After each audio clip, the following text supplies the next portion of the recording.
இதுபோன்ற கதைகளை தொடர்ந்து கேட்க இப்போதே குமார் ஸ்டோரிஸ் சேனலுடன் இணைந்து கொள்ளுங்கள்.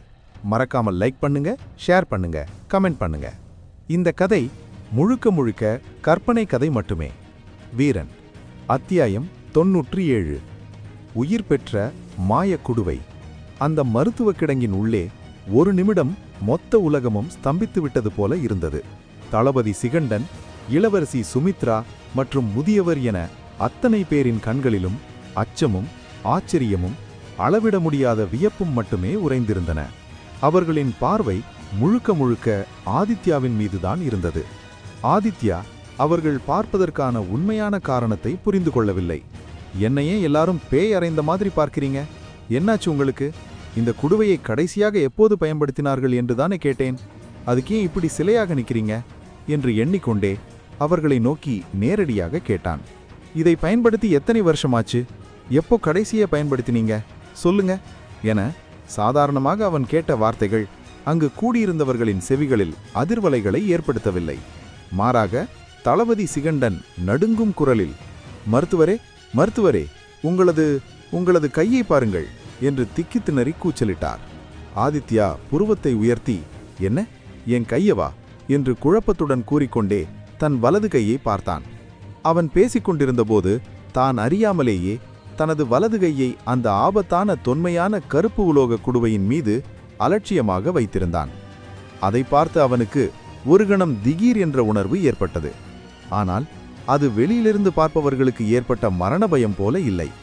வெளியிலிருந்து பார்ப்பவர்கள், அடடா, இந்த கொடூரமான குடுவையின் மீது கையை வைத்து மருத்துவர் தன் மரணத்தை தானே வரவழைத்து விட்டாரே என்று பதறினர். ஆனால் ஆதித்யாவின் மனதில் வேறொரு விதமான சிந்தனை விஸ்வரூபம் எடுத்தது. நான் தொட்டவுடன் ஏன் இது இவ்வாறு செயல்படுகிறது? இதை தூண்ட என்னிடம் உள்ள சக்தி என்ன? இதன் உள்ளே இருக்கும் மகத்துவம் எத்தகையது?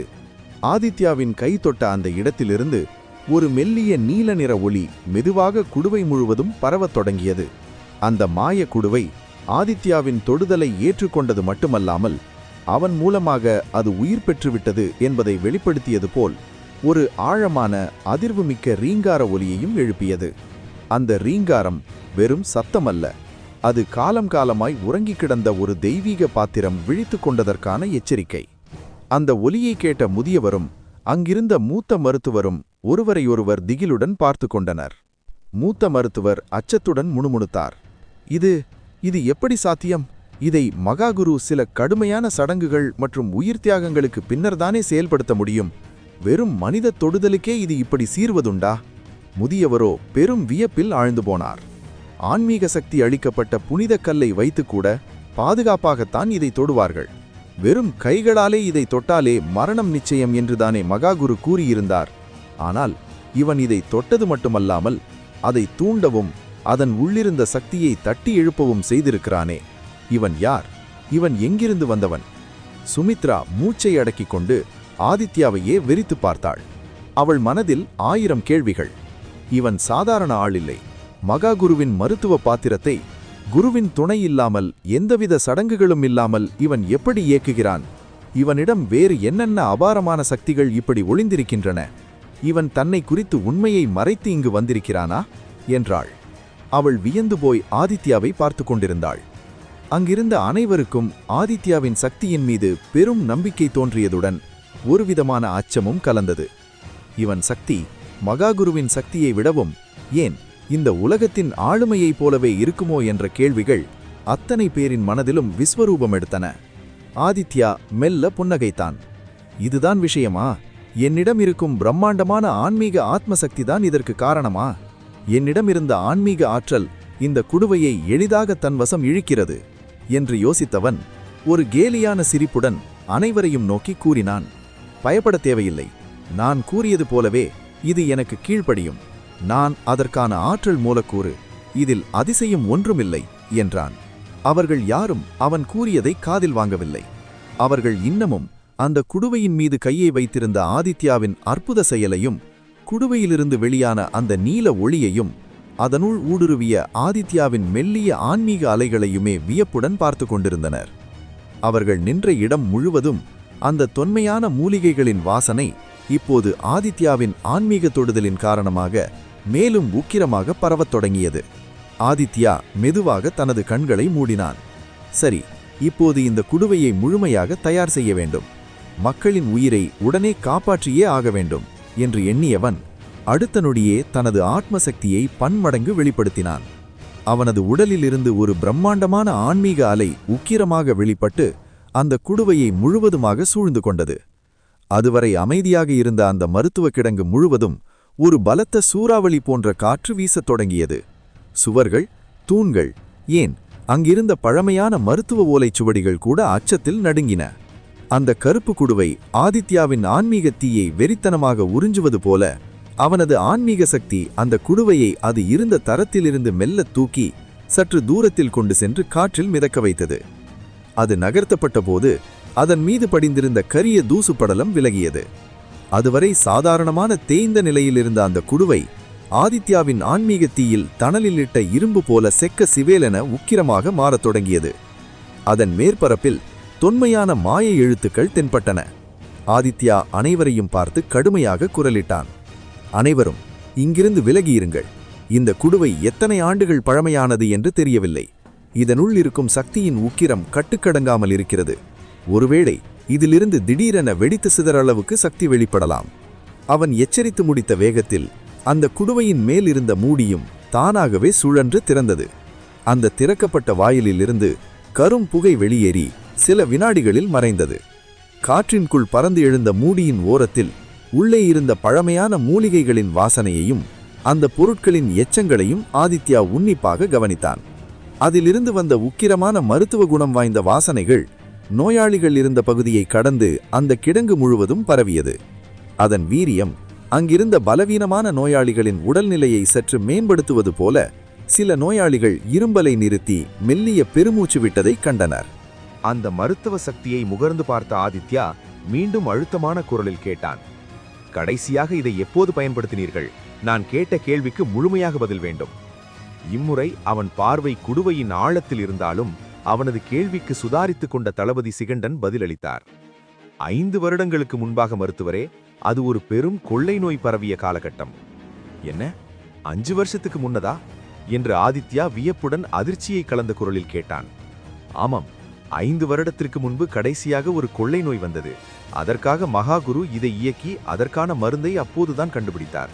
அதற்கு பிறகு இதை திறக்க வேண்டிய அவசியமே எங்களுக்கு ஏற்படவில்லை என்றார் சிகண்டன், தனது குரலில் இருந்த பதற்றத்தை மறைக்க முடியாமல். 5 வருஷம், அதுதான் உள்ளே இவ்வளவு மூலிகைகள் தேங்கி போய் அதன் சக்தி குறைந்து போயிருக்கிறது. இவ்வளவு காலமாக இதை சுத்தப்படுத்தாமல் விட்டது தவறு என்ற ஆதித்யா காலத்தின் அருமை கருதி ஒரு வினாடி கூட வீணாக்காமல் தனது கையை உயர்த்தி காற்றில் ஒரு பிரம்மாண்டமான ஆன்மீக குறியீட்டை வரைந்தான். அந்த குறியீட்டிற்கு தனது அரிய ஆற்றலை முழுவதுமாக ஊட்டி அதை அந்த குடுவைக்குள் செலுத்தினான். அடுத்த கணம் அந்த குடுவைக்குள் ஒரு சிறிய சூறாவளி காற்று சுழல்வது போல் உருவானது. அந்த காற்று குடுவையில் இருந்த சிறு சிறு மூலிகை கசடுகளையும் அழுக்குகளையும் பிரித்து வெளியே ஒரு கரும் புகையாக ஒருவித உமிழ்வு போல தூக்கி எறியத் தொடங்கியது. ஆதித்யாவின் கட்டளைக்கு கீழ்ப்படிந்து குடுவைக்குள்ளிருந்த அத்தனை கரும்புகைகளும் வெளியேறின. சிறிது நேரத்தில் குடுவை தூய்மையடைந்து பளிங்கு போன்ற ஒளியுடன் ஜொலித்தது. அதன் வடிவம் முன்பிருந்ததை விடவும் 1000 மடங்கு அழகாகவும் மர்மமாகவும் காட்சியளித்தது. ஆதித்யா திரும்பி இளவரசி சுமித்ராவை பார்த்தான். இளவரசி, வேடிக்கை பார்த்தது போதும், எனக்கு சில அரிய பொருட்கள் தேவை. நான் சொல்லும் மூலிகைகள் எல்லாம் இந்த கிடங்குக்குள் இருக்கிறதா என்று பாருங்கள். இல்லையென்றால் ஒரு நொடி கூட தாமதிக்காமல் உடனே கொண்டுவர ஏற்பாடு செய்யுங்கள் என்று ஆளுமையான குரலில் கட்டளையிட்டான். சுமித்ரா அவன் கட்டளையை கேட்டு ஒரு கணம் திகைத்தாலும் அவனது அந்த அபாரமான ஆளுமைக்கு யாராக இருந்தாலும் கட்டுப்பட்டுத்தான் ஆக வேண்டும். அந்த அளவிற்கு ஆதித்யாவின் ஆளுமையான கட்டளை அவளையும் வேறு எதுவும் பேசவிடாமல் உடனடியாக தலையசைக்க வைத்தது. என்ன வேண்டும் சொல்லுங்கள், நான் உடனே ஏற்பாடு செய்கிறேன் என படபடப்புடன் பட்டியலை கேட்கத் தொடங்கினாள். ஆதித்யா நிதானமாக கூறினான். 3 தலை நாகத்தின் உச்சகட்ட வீரியமுள்ள விஷம், பனிமலை தாமரையின் வேர், 1000 ஆண்டுகளுக்கு மேல் பழமையானது, 1000 ஆண்டுகள் பழமையான சுத்தத்தேன். பிறகு அவன் சற்றே நிறுத்தி சிகண்டனை பார்த்து கூறினான், மற்றும் நெருப்பு சேவலின் இரத்தம். சிகண்டன் அதிர்ச்சியடைந்தார். நெருப்பு சேவலின் இரத்தமா? மருத்துவரே, அது அரக்கர்களின் எல்லை பகுதியில் உள்ள எரிமலை காடுகளில் மட்டுமே கிடைக்கும். அங்கே செல்வது இப்போதிருக்கும் சூழ்நிலையில் நாம் நாவே தற்கொலைக்கு செல்லும் பாதையாக மாறிவிடும் என்று மிகுந்த மன அழுத்தத்துடன் குழம்பினார். ஆதித்யா சிகண்டனை பார்த்து கடுமையான கோபத்துடன் முறைத்தான். உங்கள் மக்கள் உயிரோடு இருக்க வேண்டுமா வேண்டாமா? எனக்கு அந்த இரத்தப் பொருள் வேண்டும். யார் போவார்களோ எப்படி கொண்டு வருவீர்களோ எனக்கு தெரியாது. இன்னும் 1 மணி நேரத்திற்குள் சூரியன் மறையப் போகிறது. இருட்டாவதற்குள் மருந்து தயாரித்து ஆக வேண்டும். இல்லையென்றால் வெளியில் இருக்கும் பாதி பேர் நாளை காலை சடங்களாகத்தான் இருப்பார்கள். நான் கூறுவது சாதாரணமல்ல, இது மரணத்தின் அச்சுறுத்தல். அவனது குரலிலிருந்த அந்த கடுமையான தீவிரம் அங்கிருந்த அனைவரையும் உலுக்கியது. என்ன இவன் இங்கு வந்து இன்னும் மக்களை சந்திக்கவும் இல்லை, அவர்களது நிலையையும் பார்க்கவில்லை. அப்படி இருக்க இவன் இவ்வளவு தீர்க்கமாக மக்களின் உயிரை பற்றி பேசுகிறானே, இவன் யாராக இருக்கும் என்று குழப்பம் மேலும் வலுப்பெற்றது. முதியவர் குறுக்கிட்டார். தளபதி, நமது சிறப்பு படை வீரர்களை அனுப்புங்கள். எவ்வளவு ஆபத்தானாலும் பரவாயில்லை, அந்த இரத்தத்தை கொண்டு வாருங்கள். மக்களின் உயிரை விட எதுவும் பெரிதல்ல. வேண்டாம் என்று ஒரு குரல் நுழைவாயிலில் கேட்டது. அனைவரும் திரும்பி பார்த்தனர். அங்கு காயங்களுடன் கையில் ரத்தம் சொட்ட சொட்ட ஒரு வீரன் நின்று கொண்டிருந்தான். அவன் மூச்சிறைக்க கூறினான், அங்கே கிழக்கு கோட்டையில் அரசர் ஆபத்தில் இருக்கிறார். அரக்கர்கள் கோட்டையை உடைத்து விட்டார்கள் மாமா என்று சுமித்ரா பதற்றத்தில் அலறினாள். அவளது பதற்றம் உச்சத்திற்கு சென்றது. ஆதித்யா அந்த குடுவையை அப்படியே அந்தரத்தில் மிதக்க விட்டுவிட்டு திரும்பினான். அவனது முகத்தில் இப்போது கோபமும் ஆவேசமும் கலந்த ஒரு புதிய ரூபம் குடிகொண்டிருந்தது. மருந்து செய்ய பொருள் எடுக்க போற இடத்தில் சண்டையா? சண்டை போட ஆள் தேவைப்படுதுன்னு சொல்றீங்களா என்றவன் தனது தோள்களை குலுக்கினான். இவங்க என்ன வர வர என்னை கோபப்படுத்திக் கொண்டே இருக்கிறார்கள் என்றவன், எல்லாரும் வெளியே போங்க இப்பவே என்று உரக்க குரலில் கத்தினான். ஆதித்யாவிடமிருந்த அந்த மென்மையான குணம் அங்கிருந்த அந்த மாய மருந்து பாத்திரத்தின் அசாத்திய சக்தியால் இருக்க மாறிக்கொண்டே இருந்தது. அந்த குடுவை அவன் எதிர்பார்த்ததை விடவும் மிகவும் விபரீதமான சக்தி கொண்டது.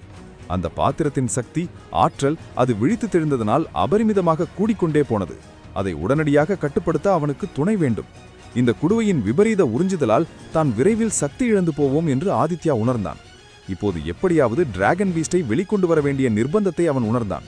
ஏனெனில் அவனது ஆன்மீக ஆற்றலை அந்த குடுவை விடாமல் உறிஞ்சிக்கொண்டே இருந்தது. இது அங்கு நிற்கும் யாருக்கும் புலப்படவில்லை. அதனால்தான் ஆதித்யா இவ்வாறு கர்ஜிக்கும் குரலில் அவர்களை வெளியேறச் சொன்னான். ஒருவேளை அவர்கள் அருகில் இருந்தால் பாத்திரத்தின் ஆற்றல் அவர்களை தாக்கிவிடக்கூடும் என்ற அச்சமும் அவனுக்கு இருந்தது. சுமித்ராவிற்கு திடீரென்று கோபமும் மன உளைச்சலும் வந்தது. எனது மாமா ஆபத்தான நிலையில் இருப்பதாக கூறுகிறார்கள். இந்த நிலையில் எங்களை வெளியில் துரத்துகிறானா இவன்? பரவாயில்லை, முதலில் நான் சென்று எனது மாமாவை காப்பாற்றுகிறேன் என்று எண்ணியவள் அங்கிருந்து ஒரு அடி எடுத்து வைக்க, முதியவர் திகைப்புடன், மருத்துவளே, என்ன கூறுகிறீர்கள்? ஏன் இவ்வளவு கோபம்? சற்று நிதானமாக சொல்லுங்கள் என்றார். உங்களைத்தான். சொன்ன உடனே வெளியே போங்க. நான் கேட்ட பொருளை எடுத்துட்டு வாங்க. இங்கு இருந்தீங்கன்னா உங்கள் உயிருக்கு நான் பொறுப்பில்லை என்று மீண்டும் ஆதித்யா உரக்க குரலில் கத்தினான். சரி என்று கூறிவிட்டு அங்கிருந்து அனைவரும் வேறு வார்த்தை பேசாமல் பதற்றத்துடன் புறப்பட்டுச் சென்றனர். அவர்கள் அனைவரும் வெளியேறிய சில வினாடிகளுக்குள் கதவு மூடும் அந்த நொடியில் ஆதித்யா நின்ற இடத்திலிருந்து தடுமாறினான். அவனது நெற்றி எங்கும் வியர்வை அரும்பியது. சக்தி உறிஞ்சப்படுகிறது. எவ்வளவு ஆற்றலை உறிஞ்சிக்கிட்டே இருக்கு, விடாம என்றவன் தன்னுடைய மனதின் ஆழத்திலிருந்து டிராகன் பீஸ்டை நோக்கி கூவினான். டிராகன் பீஸ்ட், உடனே வெளியில் வா, உன் உதவி வேண்டும். ஆதித்யாவின் ஆன்மீக உலகில் மாபெரும் டிராகன் உருவத்தில் இருந்த டிராகன் பீஸ்ட் திடீரென ஒரு அழகான ஆனால் உக்கிரமான பெண் குழந்தையாக மாறி அவனது மார்பு பகுதியிலிருந்து ஒளியாக வெளியில் வந்தது. அது வந்து பார்த்த அடுத்த கணமே, அடடே, இது மிருதாயினி பாத்திரம் அல்லவா? இத்தனை வீரியத்துடன் இது உயிர்ப்புடன் இருக்கிறதே என்றது. அதை கேட்ட ஆதித்யா, மிருதாயினி பாத்திரமா, என்ன சொல்ற என்று கேட்க, டிராகன் பீஸ்ட் தொடர்ந்தது. இந்த பாத்திரம் இங்கிருக்கிறதா? இது அதீத தெய்வீக சக்தி படைத்த பல யுகங்களைக் கண்ட அரிய வகை மருத்துவ பாத்திரம். இரு, நானும் வருகிறேன் என்று கூறி தனது நெருப்பு ஆற்றல் மற்றும் ஆன்மீக ஆற்றலை ஒரு சேர அந்த மந்திர குடுவைக்குள் அனுப்பியது. ஆதித்யா, நம் இருவரின் சக்தி மட்டும் இதற்கு போதாது. நீ இந்த குடுவையின் உயிராற்றலை தூண்டிவிட்டாய். இது இத்தனை நாட்கள் உறக்கத்தில் இருந்ததன் காரணமாக இப்போது தன்னை நிலைநிறுத்திக் கொள்ள தன்னிச்சையாக செயல்படும் சக்தி படைத்தது. இதனுடைய முழு ஆற்றலும் விழிப்படைய போகிறது. அதற்கு தேவையான முழு ஆற்றலையும் நாம் கொடுக்காவிட்டால் அது பாதியில் சிதறி உடைந்து இந்த நகரத்தின் பாதி இடத்தையே, ஏன் ஒரு யுகத்தின் சாபத்தைப் போல அழித்துவிடும். இது திருதாயினி எனப்படும் ஒரு மாபெரும் அசுரனால் உலக நன்மைக்காக உருவாக்கப்பட்ட மாபெரும் சக்தி வாய்ந்த மருத்துவ பாத்திரம். இதற்கு நம் இருவரின் சக்தி பத்தாது. உடனே நீ மாருதியை வர சொல். மாருதியிடம் இருக்கும் புனித அரசனின் ஆளுமை சக்தி இதற்கு நிச்சயம் தேவைப்படும் என்றது டிராகன் பீஸ்ட் அவசரமாக. சரி மாருதி என்று ஆதித்யா மூச்சு திணறலுடன் கூறினான். அவனது சரீரம் இந்த ஆற்றல் உறிஞ்சுதலை தாங்க முடியாமல் நடுங்கியது. அடுத்த நொடியில் கர்ஜிக்கும் குரலில் மாருதி வெளியில் வந்தது. அதன் தோற்றம் ஒரு மிகப்பெரிய பிரகாசமான குரங்கின் உருவமாக புனிதத்தன்மையுடன் காட்சியளித்தது. மூவரும், ஆதித்யா, டிராகன் பீஸ்ட் மற்றும் மாருதி, 3 பக்கங்களிலிருந்து தங்களது அசுரத்தனமான ஆனால் தெய்வீகமான சக்திகளை அந்த குடுவைக்கு செலுத்திக் கொண்டிருந்தனர். மாருதி வெளிப்பட்ட கணமே ஒரு மாபெரும் பாதுகாப்பு அரணை வெளியிட்டது. ஆதித்யா தனது ஆன்மீக ஆற்றல் சக்தியின் மூலமாக அவன் இருக்கும் அறையின் ஒட்டுமொத்த சக்தியையும் கட்டுப்படுத்தினான். அந்த அறையிலிருந்து எந்த ஒரு ஒளியோ அல்லது வெளியேற்றப்பட்ட சக்தியோ வெளியே போகாமல் அவன் அனைத்தையும் பாதுகாத்தான். உள்ளே என்ன நடக்கிறது என்பது வெளியில் இருக்கும் யாருக்கும் கேட்காவண்ணம் அந்த சக்தியை தடுத்து நிறுத்தியது. ஆனால் வெளியே சென்றவர்கள் இந்த கதவு மூடிய அறைக்குள் நடக்கும் ஏதோ ஒரு மாபெரும் அச்சுறுத்தலை உணர்ந்து அமைதியாக சென்றனர். அறையின் உள்ளே டிராகன் பீஸ்ட், மாருதி மற்றும் ஆதித்யாவின் ஒட்டுமொத்த ஆன்மீக சக்தி. அறையின் வெளியே அரக்கர்களின் தாக்குதல் மற்றும் நெருப்புச் சேவலின் இரத்தத்தை எடுக்க வேண்டிய அபாயம் தொடரும்.